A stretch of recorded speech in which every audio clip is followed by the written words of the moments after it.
Well, hi, everybody. Welcome back to Lean Blog Interviews. I'm Mark Graven. We're joined today by two guests. They are Amanda Zimmerman and Dominic Stokes. They are each Lean Six Sigma professionals, and they co-host a new podcast called Squishy Lean. So before I introduce you to each of them, Amanda, Dominic, welcome to the podcast. How are you? Thank you. Doing great. Doing great over here too. So I'm looking forward to the conversation today and learning more about you, and we'll find out what you mean by squishy lean. But first, let me tell you a little bit more about Amanda and Dominic. First off, Amanda Zimmerman is a Lean Six Sigma Master Black Belt with a global background. She's worked in oil and gas, software, and a variety of industries all over the world, mentoring professionals in continuous improvement. Amanda holds an MBA from Imperial College of London. In 2020, she launched Beautiful Opportunities, aiming to empower people in continuous improvement worldwide and to make it easy for people to start applying the tools. So, Amanda, when you speak of a global audience, it's Friday afternoon for me and Dominic. It's Saturday. Mm-hmm. Happy Saturday morning to you. Tell us where you are, even though the accent would not suggest as much. Yeah, I'm in New Zealand right now. So I moved here about 1.5 years ago. So for me, it's early morning, but I'm super excited to be here with the two of you who I think are ending your workday. So yeah. Getting close. This is the last thing on my calendar for the day anyway, and the first for Amanda. So let me tell you about Dominic Stokes. He is an industrial engineer with a background in manufacturing engineering and management consulting.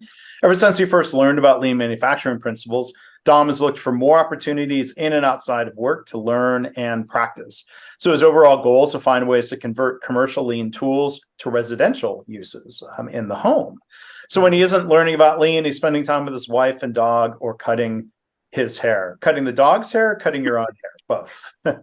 For right now, it's just cutting my own hair. Cutting hair was something that I did in college, just as a small side job. But eventually it could turn into dog grooming as well. It's pretty similar. Yeah. My wife cut my hair once, and that was an early pandemic thing. She was really afraid. Really afraid to do that. You have to forgive the pun, as she learned after the first couple of times. She had to lean into it, like let the guard do its work. Otherwise, yeah. That was a good way to say that. And so, Dom, where are you joining us from today? Pittsburgh, Pennsylvania. All right. Home of the Steelers. Yes. So I want to hear, as we normally do here on the podcast, each of your lean origin stories. And I think there's an origin story for Squishy Lean and how that came to be and how you two met. So kind of the open-ended question. We'll start with you, Amanda. What would you say is your origin story, whether that's framed as lean or is that Lean Six Sigma? Yeah, for me, it's probably more Six Sigma. And I discovered lean along the way and thought, hey, this is really important. We should be doing a lot more of this. I started in oil and gas in California for a rig company. And originally I had gone to school to be a teacher, and it just didn't work out. Children in large quantities don't work for me. So I took a temp job and then ended up staying there for 6 years. So it was the first assignment I was sent out on. They told me I wasn't qualified, but they needed someone last minute. So they let me slip in and make copies for this company. And I ended up working my way up to being the assistant to the West Coast director of that group. And when I did that, I had the opportunity to see more about the continuous improvement department. So I studied and I worked really hard to try to know what I could about continuous improvement, or in that case, it was Six Sigma was the program. Interviewed and was told no. So did not make it, even after doing my best. But at that point in my life, I was super introverted at work as well. I was very robotic in the things that I did. So I realized I had to learn new skills that we use in continuous improvement as facilitators, which is networking and talking to people and being comfortable in that space.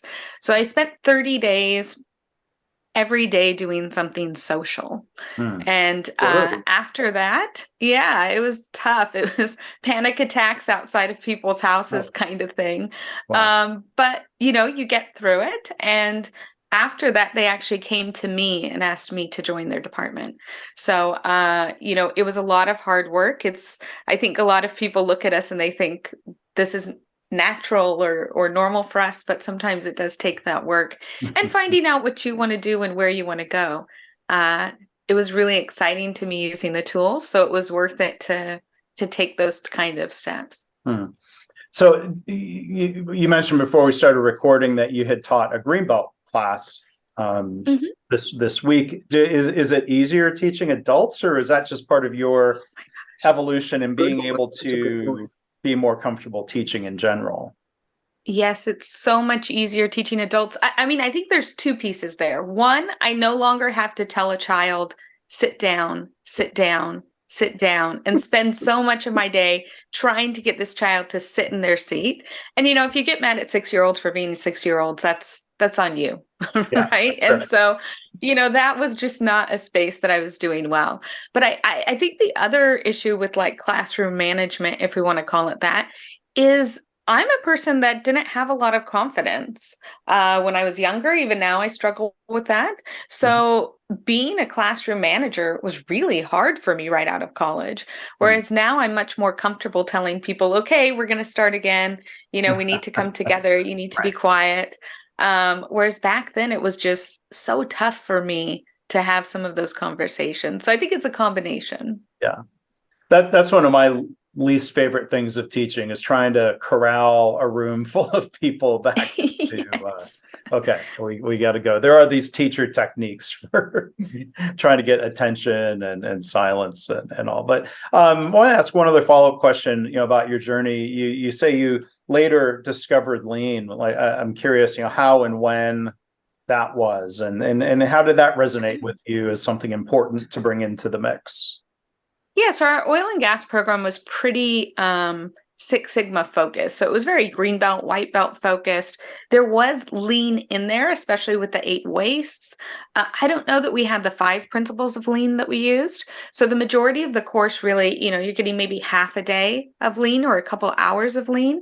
And as I progressed in my career and I saw more and more opportunities really for visual management, I felt like, why are we jumping to these complicated projects when there's some obvious, simple things that we could do that could help people? And then it just so happened I was working to actually leave the oil and gas industry because I wanted more experiences. And so I took a job with a consulting firm that was still in oil and gas, but had other opportunities. And I ended up at a refinery doing a lean transformation. Oh. And that was... One, it was similar to the other tools that we use, similar structure, similar way of getting people on board, but really doing a much deeper dive into the lean tools.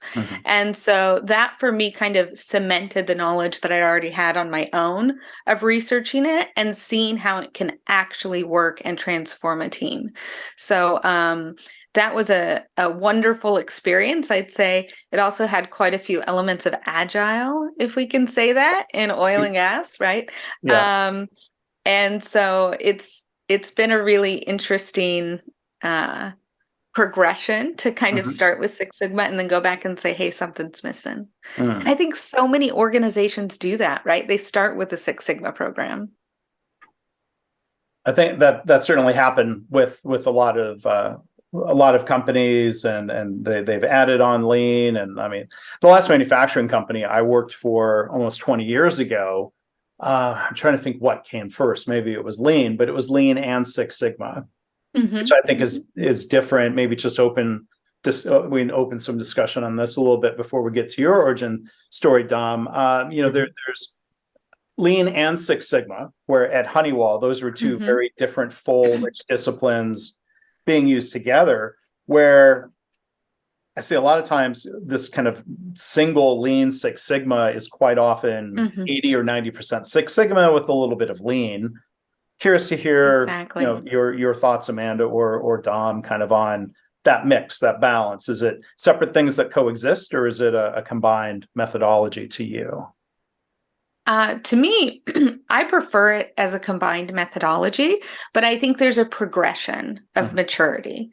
So I think organizations need to start with lean tools once the easy opportunities are out of the way, once you have management support, then you can go on to those really complex projects that you use DMAIC in a more structured way with, and those harder tools. I think most organizations I've worked with don't need, design of experiments.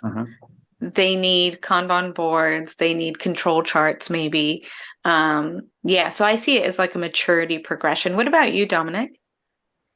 I have a very similar answer to you. And I think it's because I heard about it through somebody that's in a group that we're in, Lean Portland. But my experience has only been in Lean, in manufacturing settings, and a little bit in distribution and retail. And somebody else that I trust also said that Lean is that foundation that would allow people to have the palate to take on Six Sigma projects. Once everybody's involved in understanding that they can improve their own workspaces and that it's not a fad, that everybody has to work together on it. So I heard the same thing as you, Amanda. Nice. Yeah. And I think in my experience or my view, and look, I'm not asking these questions because I'm in the role of like teacher looking for the answer. There's lots of ways of answering this and doing this, but I would have an easier time explaining what a quote unquote lean culture is. I would be hard pressed to describe a quote unquote Six Sigma culture, but I would certainly argue that Six Sigma methods and tools and projects could fit within the context of lean as both continuous improvement and respect for people. I 100% agree with you. I think lean is at its heart that culture shift, and it lays a foundation for Six Sigma to be successful, because if you talk to people about why their projects didn't work, it's because management didn't support them, because they are not high enough impact, because the organization doesn't value improvement in that way. And, if you don't have that lean culture that sets that foundation, then it doesn't support people. It doesn't set them up for success in their projects. You're kind of working against yourself then at that point. Yeah.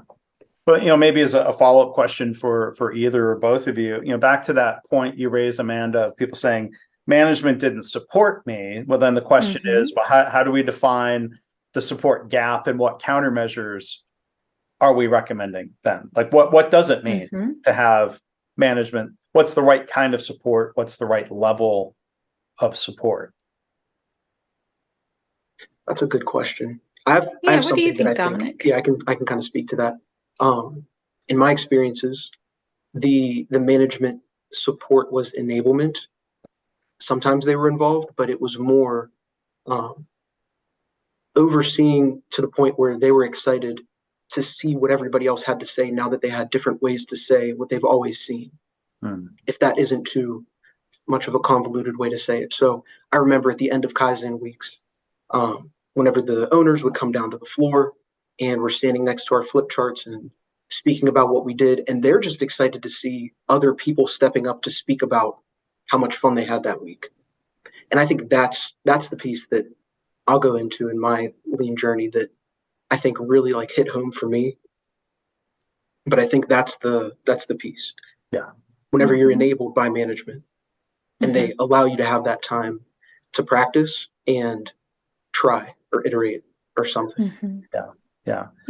And continue to support you, right? I think management, it's also up to them to set that strategic vision and to communicate that effectively so that we're all working towards that same goal.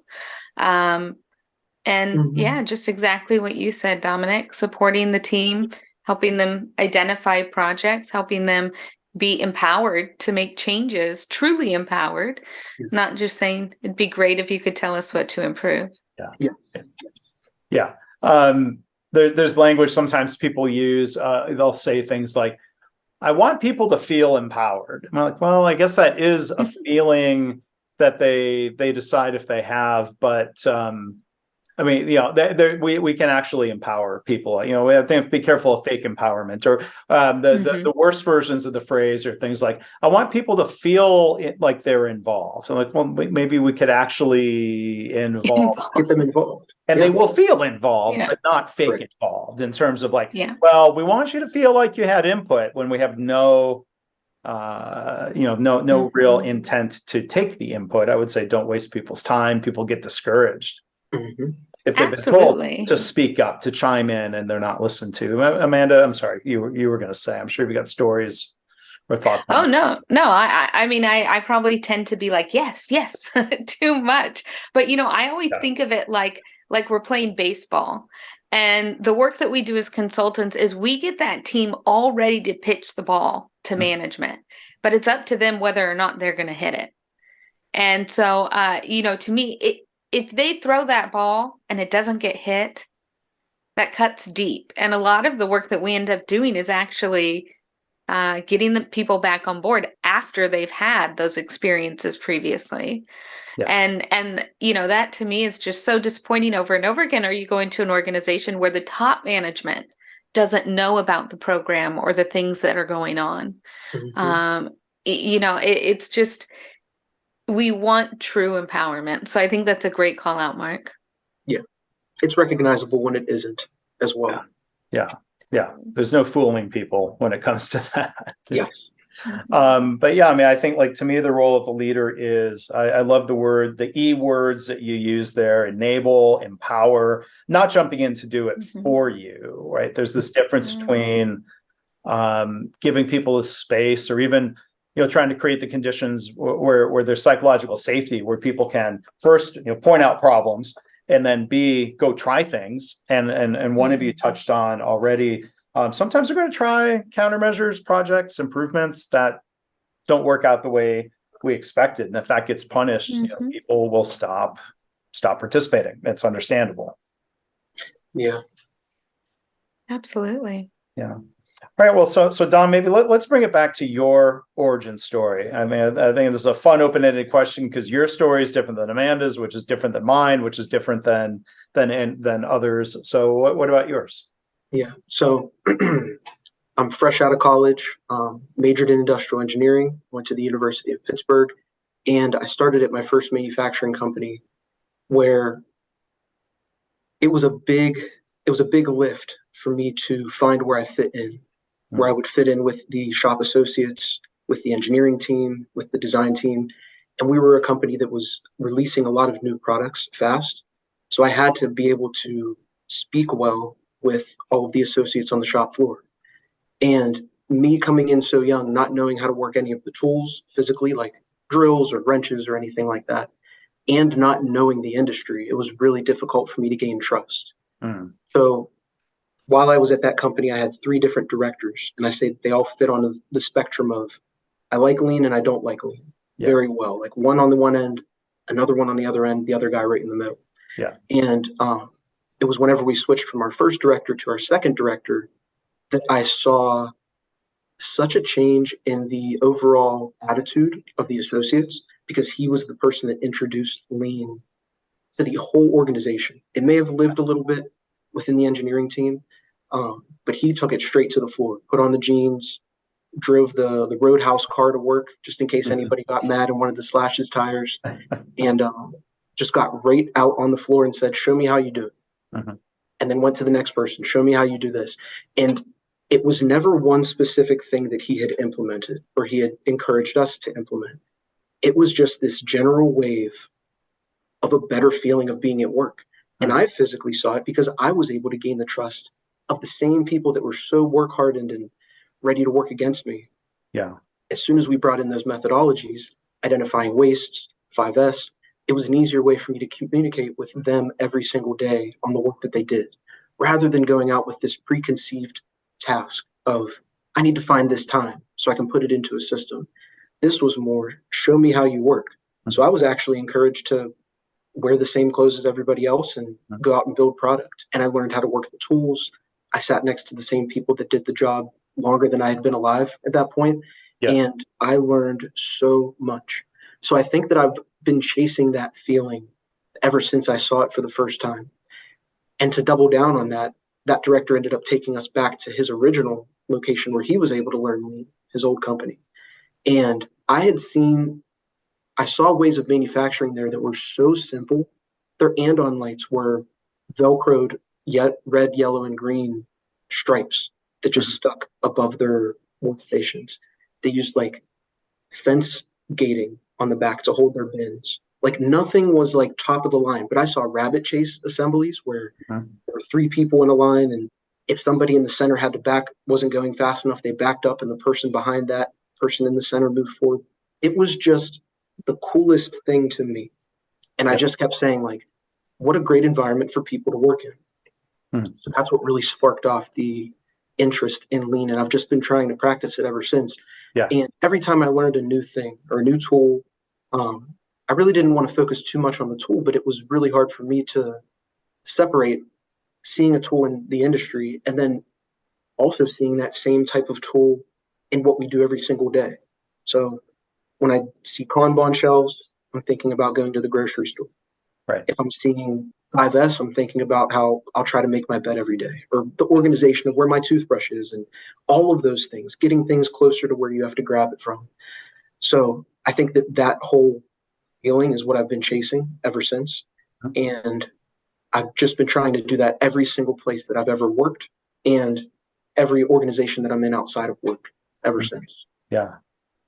It's interesting that you mentioned seeing Kanban, thinking of the grocery store. I mean, that's you probably know part of the history of Piggly Wiggly coming to the US. Piggly Wiggly, exactly. That's just kind of fun to say. I've never shopped at a Piggly Wiggly. I've driven past a Piggly Wiggly, but yeah, I mean, there are concepts, and I think we'll have a chance to dig into this more with some pretty universal applicability. I mean, I have things at home like toilet paper and paper towel. I don't ever want to be in trouble for running out. And so there's kind of like the Costco sized Kanban bin. I don't have Kanban cards. I don't have a tape outline, but it works. There's a 2-bin Kanban system. When one of those 24 packs is empty, I don't need to drop everything and run to the store, just like we wouldn't want someone in the factory or in an operating room to have to drop everything and go run. Like the next time we go, it's on the list and it gets replenished. We can do simple things like that at home to make it's kind of self-motivated the way I think it can be in manufacturing. I was curious, if you can share a little bit more on motivation, like either to you applying lean at home or tapping into people's motivation where they want to do their work better. Yeah, so I'll start with work. Some of the simplest things, like starting with 5S to help people reorganize their workstations so that they see that they can get through a day without being as mentally bogged down because they're not searching for tools or using the wrong tool and then having to do rework. I remember seeing somebody specifically in one of the departments so taken over by all of the tools that we learned that he had like elected to be the guy that took on this new ultrasonic wire cutter stripper machine. It was a new technology and he kind of like stepped up to the plate. And I actually think, and I saw this on Facebook recently, I actually think he's the supervisor of that department now. Like a department that was a piece of another department. Now this person could possibly be the supervisor of that department because of how much interest they took from seeing how much better their work could get every day. With me in the home, and Amanda, I know you're thinking of what I'm about to bring up. I really like to do it with laundry because I have damaged my wife's clothes way too many times, or have been like walking in Home Depot and a sock falls out of my hoodie because there's too many things that just are being washed and dried together. So I've had like 3 or 4 iterations of how I store my laundry, do my laundry. And I think I found a pretty good groove so far, but it's fun to know that you can improve on little things that end up creating extra time for you to focus on the things that you really want to focus on throughout the day. Yeah. It's a value that I think you can't even put money on sometimes, being able to earn that time back. Yeah. So and to your point, no, go ahead, Amanda. I was just going to say, and to your point earlier, Dominic, it doesn't have to be expensive. Right. Correct. It doesn't. Right? That was actually a really big point for me because I thought going back to a facility that this guy who taught me everything that I knew about this great feeling of continuous improvement and respect for people, I was thinking the floors were going to be spotless. And there were some really nice technology technological things, but it was simple where it needed to be simple. It was a really, really big like revelation to say, like, use what you have to make your space better now, then decide if you need something new and shiny. Yeah. So good thing you brought that back up, Amanda. Yeah. I was going to ask a follow-up question about laundry. Is this a small batch strategy, even if the washing machine is not a smaller batch washer? Correct. It is. I was trying to eliminate the time spent folding and sorting through things that would get nested together in the dryer. So yeah, I switched to small batches. It's a big 5S effort, and I know that I can spend the least amount of time folding and putting it away, which was always the thing that would just last until the next day. Yeah. I have a laundry basket sitting behind my couch for a couple days that had some folded items in it. Maybe they were all folded and I just didn't feel like putting them away yet. So yeah, smaller batches, quicker turnaround. Yeah. That was the goal. So as an industrial engineer, we won't get too deep into this, but we leave it even for the audience to think through like these different trade-offs of your labor time, your frustration, however you would quantify or characterize that versus, let's say, energy cost of running a cycle, soap, detergent cost. I mean, I think of like, dishwashers.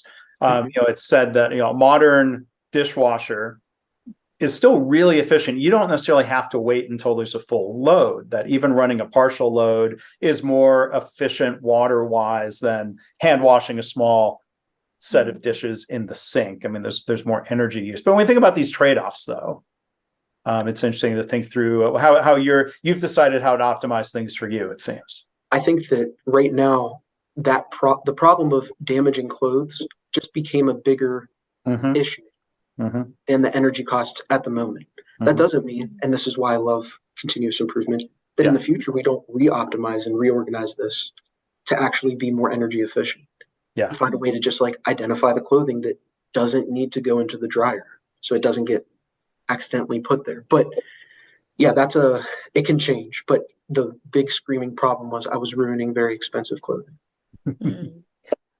There is a financial cost and emotional cost to that, I bet. Yes. Yeah. I was also going to ask, thinking back to that first company that you were at, Dom, I'm thinking back to my first company coming out of college, General Motors. There was certainly a mix. There were more people who were probably in the middle or anti lean for different reasons. It just flies in the face of what they've been used to doing for 30 years. And I'm mainly thinking about leaders, not frontline employees being resistant. Do you recall talking with, or do you have a sense of the people, the two you described as being in the middle, or we'll just say anti-lean? Was it just unfamiliarity? Didn't believe in it? Do you know what was involved there? I think that they were definitely familiar. All three were definitely familiar. I think that it was only one of the three had the opportunity to get their hands on this experience as much as that person did. Like this director came to us with over 200 Kaizens that he had run under his belt. It was ingrained into the DNA of the company that he came from.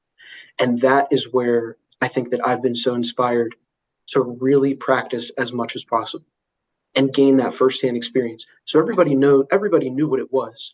I just don't think they really understood the value of how far it could reach because they didn't have the chance, maybe in their experiences in their careers, to practice it as much as this person did. Yeah.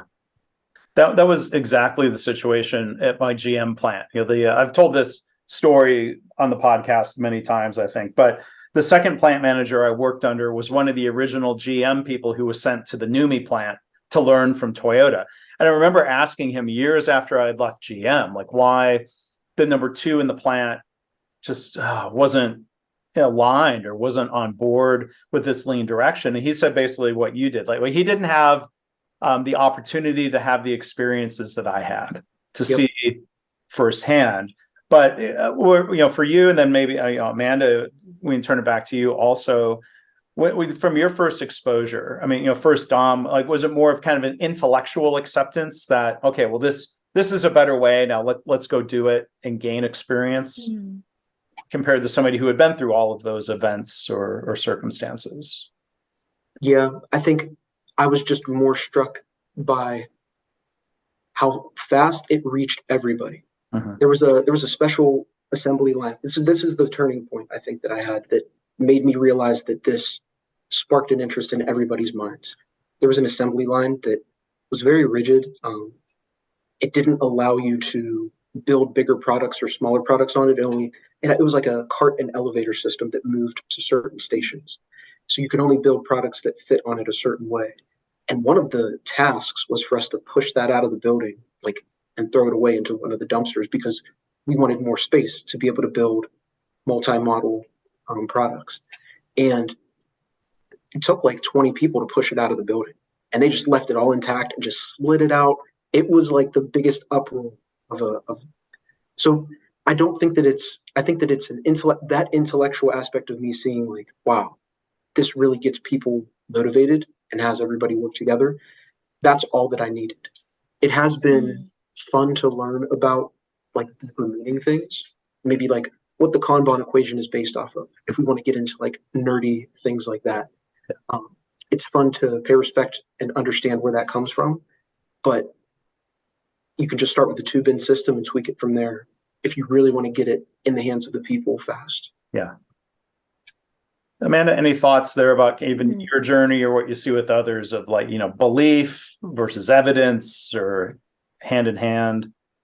Yeah, I have to say, for me, on my experience where I had kind of that breakthrough moment was because when people came to me with tasks or things they needed done, I kept being very, maybe too much so, very focused on why.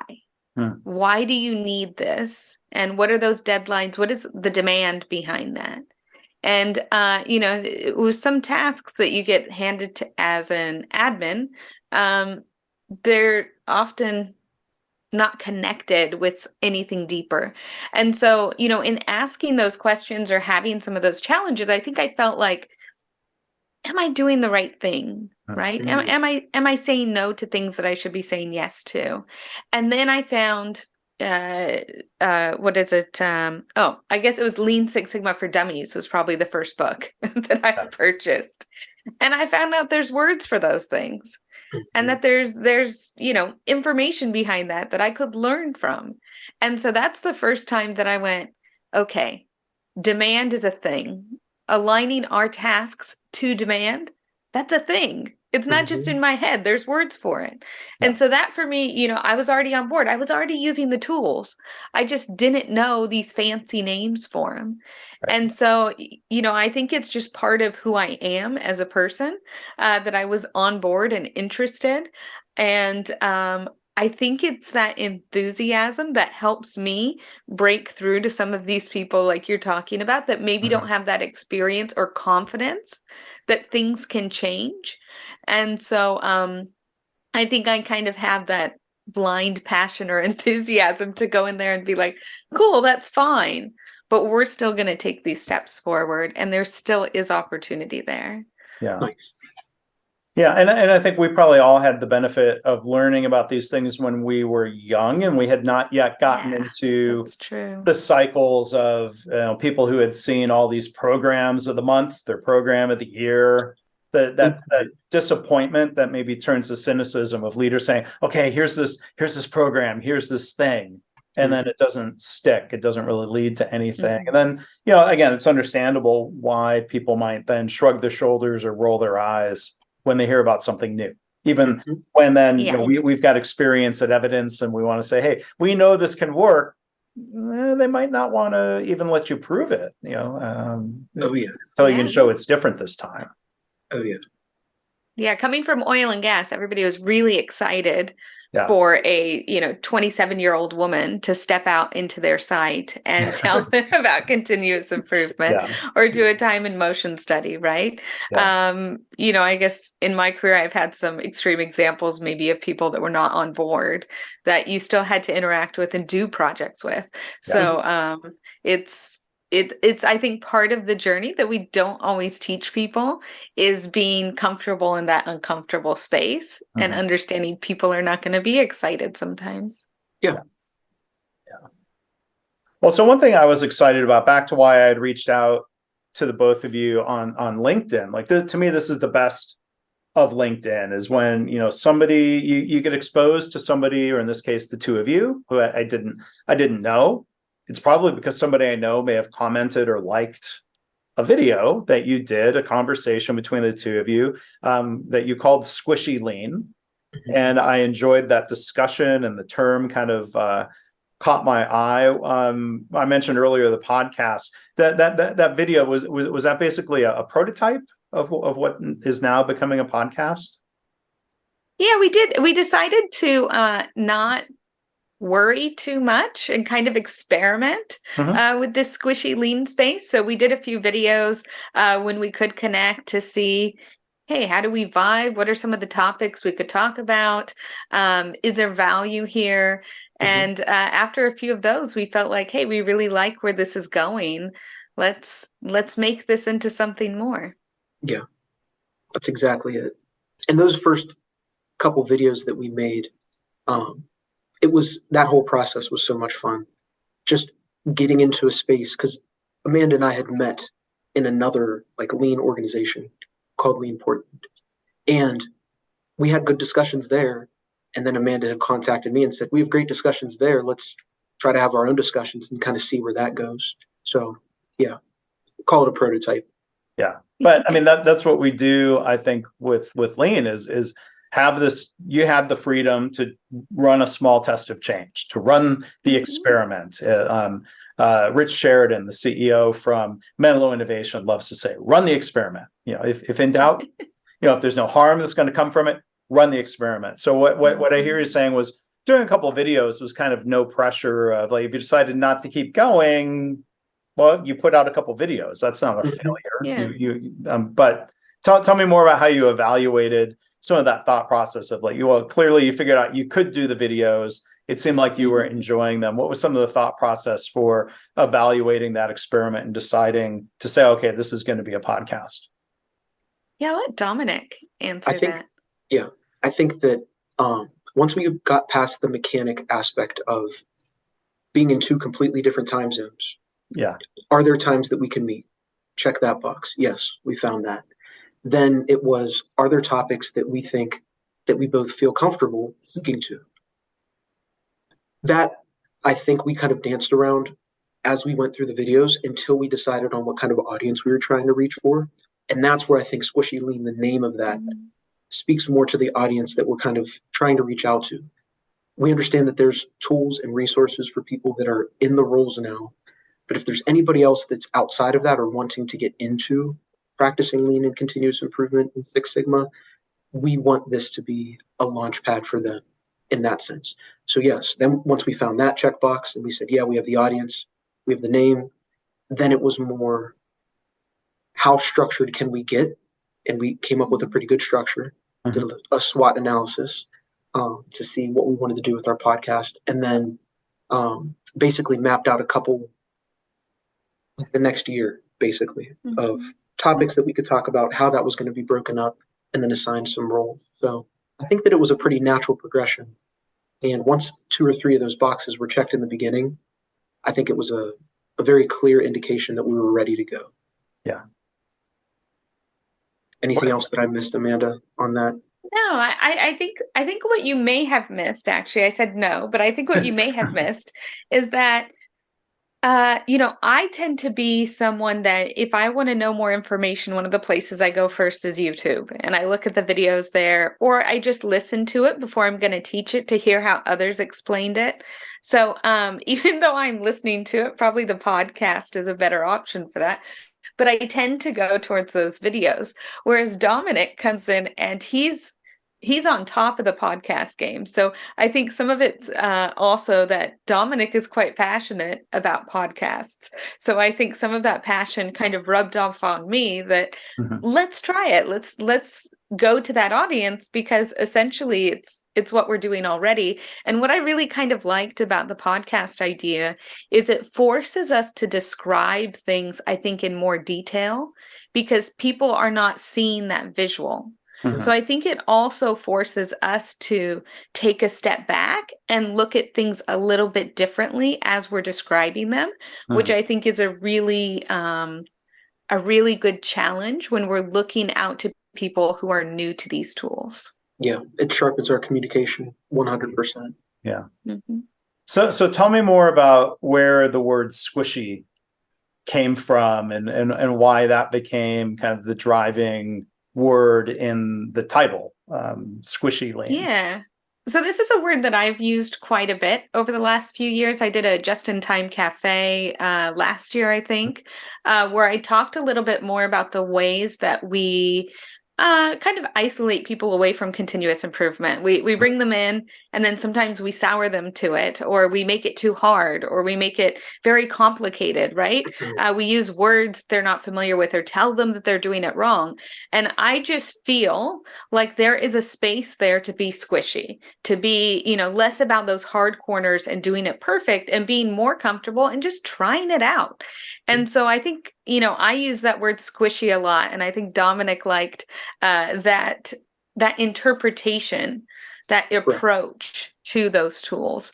Because I don't think one of the reasons I reached out to Dominic was because we have very different backgrounds. We have different skills. I don't know it all. I'm happy to not know it all. There's no way that I can. None of us can. Right. But I can reach out to other people that do. And so I think Dominic gives a nice perspective for things that I wouldn't have that visibility of. I come from mostly non-manufacturing backgrounds, whereas you come from manufacturing. And so I think getting those two perspectives together, when I heard Dom speaking, it was obvious to me that he also was in that squishy space, that we didn't have to be that traditional continuous improvement professional. And so I thought it was super interesting to see his perspectives from a completely different background, and see where we connect and where we might not agree. And, so it just came together nicely, I think, with those two different perspectives. Yeah, you hit that right on the head, Amanda. That is how I interpreted squishy. Exactly right. So, like, to me, that word and what you're saying kind of implies this, and tell me if I'm hearing you right, or if I'm in the ballpark. Like, squishy means not being overly rigid about rules. Like, for example, like, people will throw out a rule like, you should always start with 5S. I don't like always or never statements. A lot of this is very situational. It may very well be that these people who say always start with 5S found great success in doing that, or they were taught to do that, and they had good experience. But we could be squishy around that. Or somebody saying a Kaizen event always needs to be 5 days. Like, well, that seems to not be so rigidly true. We could be sort of squishy, but we're not getting to a point where, like, anything goes. There are no principles. We can call anything lean. I'm sure you're not going there, and your face, Amanda, confirms. No. You're both nodding. So yeah. And I'm not accusing you of that, but I'm just saying, tell us more about making sure it doesn't get too squishy, if you will. Yeah, so I definitely is fully on board with what you first said. One of those examples from my career is the OEE calculation. When you're not working in manufacturing, it doesn't always make sense. So you have to adapt the tool to the industry you're working in. But the people that I was working with that were, 20 or 30-year career Lean Six Sigma people said, no, this is how you do it. This is how you calculate it. There is no other way. So yes, it's definitely about not being too rigid with those rules, but at the same time, there is guidance there that you should use and that you should leverage. To me, it is more important that you experiment with these tools than you do them perfectly. Yes. I don't know. I haven't thought so much though about how do we make it not too squishy, because I think the people that would be listening to the podcast are not people that are going to throw off all the rules, because then why would they care about learning more about these topics? Yeah. And I don't know, Dominic, what do you think? That was a good point, Amanda. I think that whenever we start to feel the squishy part for me is whenever you introduce a tool or you introduce a methodology, it doesn't have to 100% use the same words. So if there's a simpler way for me to say 5S, or if 5S is good enough, or the 8 wastes, then I'll just say the simpler version of those things to get people to come along. So the squishy part for me is a personification of that on-ramp, to the point where you're ready to hear about the real words, ready to hear about the real history. And then it's like, yeah, because I felt comfortable in this safe space to learn it. So I'd hope that there would be people that would call flags on us if they're like, you did the 5S's out of order, or how did you add a 9th waste into your last podcast? And like, why was that legitimate? I'd want people to call us out on that, but we don't have any intentions of doing that either.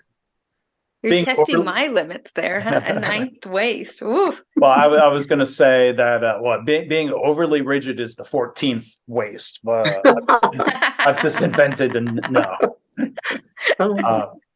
But I love what you said, Amanda, of to paraphrase it back, it's more important to go and experiment and to try things and to learn and go through PDSA cycles than it is to go do it perfectly.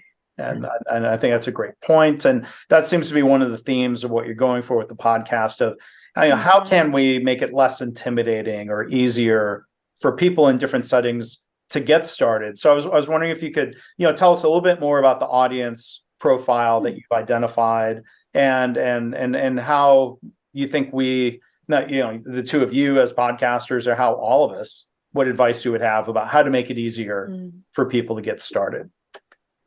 So I'm going to answer something that you didn't quite ask there, and then I'm going to let Dominic answer those questions. So one of the things that we get over and over again, because I'm still super passionate about DMAIC. I love DMAIC. But how do you know if you're doing it right? And to me, it's if you have sustainable benefit. Right. And when people ask me, am I doing it right? Did I do define right? Did you get a common understanding of the process and the problem and define? Yes, you did it right. Yeah. Did you sustain benefit? Yes, you did it right. Right. So that was the beginning of what you said there. So, but I'll let Dominic answer some of those additional questions. Thanks, Amanda. Mark, can you state that again? I have a bad habit of sometimes combining a couple of questions together in one. So, what tell us more about the audience profile that you've identified, and for them or for anybody, what are your thoughts on making it easier for them to get started with continuous improvement? Yeah. So the audience profile is, like we said a little bit earlier, people that are looking to get started. Maybe they're working in a company and they want to move into a more lean space, similar to Amanda. She started off as a teacher, and maybe there's somebody that's coming up that just started in a job and they're looking for opportunities to get their first quick win, just like I did as an industrial engineer in a manufacturing setting. We want to give them that lens so that they can see the things that they look at every day in a different way, because we're using common language and we're talking about things in a very casual way. So if they're on their way to work and they're listening to our podcast about process mapping and they're like, hey, I can make a process map as soon as I get to work. You can do that whether you're a teacher or an industrial engineer or somebody else that works behind the counter at a gas station. Anybody can do that. So we want to try to build that common casual language to encourage accessibility and just the ability to try something and try to take it further than just the words of the podcast. Just kind of pose challenges for people so that they can try that, and then they're excited to listen to the next episode to build on the skills that they learned the last time. Yeah. And I had someone a few months ago that had reached out about wanting to move into continuous improvement as a career. And he had been a CrossFit trainer for 7 years. And he said, I don't have any experience. And And I went, you have Yes, a you do. ton of Right. experience. You've been helping people take on change. It's really hard.